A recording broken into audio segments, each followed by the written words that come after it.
दायित्व ग्रहण करिबार प्राय एक मास परे ओडिशा मुख्यमंत्री मोहन चरण माझी बुधवार शीर्ष अमलातंत्र रे परिवर्तन आनिछंती एवं पूर्व बीजेडी सरकार रे 2 जन अमलातंत्र प्रभावशाली विवेचित होइथिले। 11 वर्षरु ऊर्ध्व समय धरी गृह और सहरांचल विकास सचिव भावे कार्य करुथिबा जी माथिफ्रानंकु ओडिशा प्रशासनिक सेवा अधिकारी मानंकु प्रशिक्षण देउथिबा गोपाबंधु एकाडेमी ऑफ एडमिनिस्ट्रेशनर महानिर्देशक भावे स्थानांतर करा जाइछि।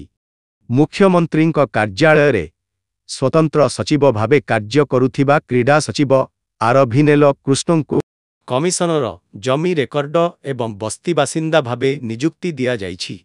क्रीडा पूर्व नवीन पट्टनायक सरकारंक एक प्रमुख फोकस क्षेत्र होइथिबारु भिनेल राउरकेलारे हॉकी स्टाडियम भली प्रमुख प्रकल्पगुड़िकु कार्यकारी करिबा पई शक्ति व्यवहार करिथिले।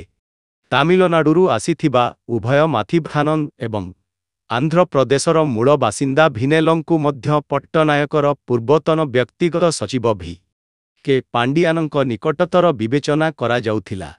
पुनर्निर्माणर एक अंश भावरे उषा पादी माथिफ्राननंक स्थान नेइथिबा बेले भास्कर ज्योति शर्मा नूतन क्रीडा सचिव भावरे भिनेलंक उत्तराधिकारी होइथिले।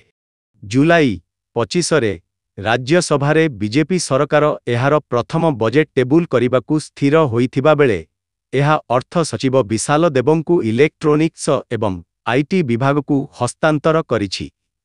राज्यपालंक सचिव भावरे कार्य करुथिबा वरिष्ठ अमलातंत्र शश्वत मिश्रंकु शक्ति विभाग सहित अर्थ विभागर अतिरिक्त दायित्व दिया जाइछि। मिश्र ओडिशा कर्मचारी चयन आयोगर चेयरमैन भावरे अतिरिक्त दायित्व मध्य ग्रहण करिछंती। निकटरे मुख्यमंत्री माझींक अतिरिक्त मुख्य शासन सचिव भावे नियुक्त निकुंज बिहारी लाल शिल्पकु जमी आवंटन सह ओडिशा शिल्प भित्तिभूमि विकास निगमर चेयरमैन भावरे आउ एक गुरुत्वपूर्ण कार्य ग्रहण करिथिले।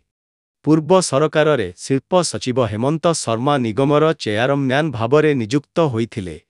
शर्मा नूतन सरकार रे शिल्प सचिव भावरे कार्य करिबा सहित माइक्रो क्षुद्र एवं मध्यम उद्योग विभागर अतिरिक्त चार्ज मध्य पाइबे।